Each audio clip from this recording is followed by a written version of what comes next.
امریکہ نے مقبوضہ کشمیر کی مزاحمتی تنظیم حزب المجاہدین کے سربراہ سید صلاح الدین کو عالمی دہشت گرد قرار دے دیا۔ صلاح الدین کے امریکہ میں تمام اثاثے منجمد کر دیے جائیں گے۔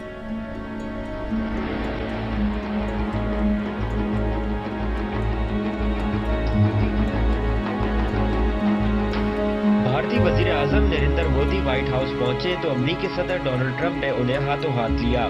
ٹرمپ نے بھارت کو سچا دوست ہی نہیں کہا بلکہ اس کا ثبوت بھی پیش کیا۔ مودی جی کو خوش کرنے اور ان سے ملاقات کو کامیاب بنانے کے لیے ٹرمپ انتظامیہ نے حزب المجاہدین کے سربراہ سید صلاح الدین کو عالمی دہشت گرد قرار دے دیا۔ بھارتی وزیر اعظم کے وائٹ ہاؤس آنے سے کچھ دیر پہلے امریکی محکمہ خارجہ نے سید صلاح الدین کو دہشت گرد قرار دینے کا بیان جاری کیا۔